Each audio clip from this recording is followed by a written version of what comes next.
নির্বাচনী প্রচারে শেষ বিকেলে যেন চূড়ান্ত শক্তি প্রদর্শনের মঞ্চে পরিণত হলো রায়গঞ্জ। ভোটের আর মাত্র একদিন বাকি থাকতেই মঙ্গলবার প্রথম দফার নির্বাচনী প্রচার শেষ হয়। আর সেই শেষ লগ্নেই জনসংযোগে জোরদার ঝাঁপালেন কংগ্রেস প্রার্থী মোহিত সেনগুপ্ত। এদিন রায়গঞ্জে কসবা এলাকা থেকে শুরু হয় এক বিশাল মোটর বাইক মিছিল। কংগ্রেসের পতাকা হাতে শতাধিক কর্মী সমর্থক বাইক নিয়ে মিছিলে অংশ নেয়।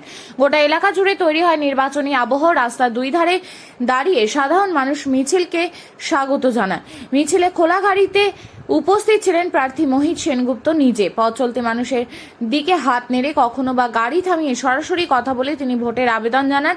উন্নয়নের প্রতিশ্রুতি, এলাকার সমস্যা সমাধানের বার্তা তুলে ধরেন তিনি। এই মিছিলে বিশেষভাবে নজর কেড়েছেন কংগ্রেস নেত্রী দীপা দাসমুন্সী।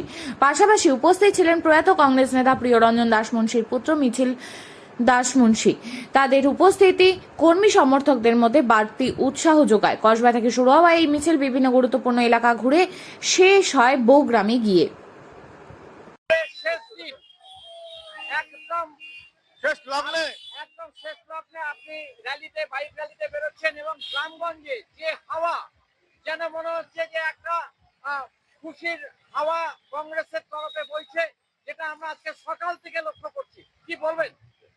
দারুণ হাওয়া, গ্রাম শহর দারুণ হাওয়া, বাজার পথে ঘাটে অফিসে কাছাইতে কংগ্রেসের হাওয়া।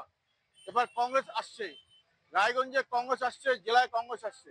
এই হাওয়াটা সর্বত্র ছড়িয়ে আছে, গ্রাম শহরে হাটে বাজারে সর্বত্র। আমরা খুশি, মানুষ আমাদের পাশে আছে, মানুষ কংগ্রেসের পাশে আছে। কংগ্রেসকে বিকল্প হিসেবে বেছে নিয়েছে মানুষ। তৃণমূল বিজেপির বিরুদ্ধে কংগ্রেস বিকল্প হিসেবে কংগ্রেসকে বেছে নিয়েছে। তাই জন্য আজ সারা মানুষের এক উৎসাহ উদ্দীপনা আমাদের ভোটে হবে। এবার ভোটটা উচ্চমুখী হচ্ছে, এবার ভোটটা শান্তিপূর্ণ ভোট হবে, এবার ভোটে কোনো অরাজকতা হবে না। সেই জন্য মানুষ নিজের অধিকারটা প্রয়োগ করতে পারবে, এটাই সবাই জানে। তাদের বক্তব্য যে এইবার আমরা কংগ্রেসকে ভোট দেবো, কারণ তারা সেই স্থিরতাটা পাচ্ছে না। কি বলবেন? দিলে ভালো, বামপট দিলে ভালো, দেওয়া তো উচিত। আমরা রায়গঞ্জে সব সব দলের মানুষের কাজ করি, সব দলের মানুষ আমরা সমর্থন করে, সেক্ষেত্রে বামফ্রন্ট উচিত আমাদের সমর্থন করা। বুদ্ধিজীবী মহলের ধারণা যে স্বচ্ছতার প্রতীক একমাত্র মোহিত সেনগুপ্ত এবং ধারে পাশে কেউ নেই, সেই জায়গায় উনি আসলে আমরা খুশি হব। আমরা খুশি। বুদ্ধি সম্প্রদায় মনে যে ধারণা হয়, আমরা বুদ্ধি সম্প্রদায়কে ধন্যবাদ জানাবো।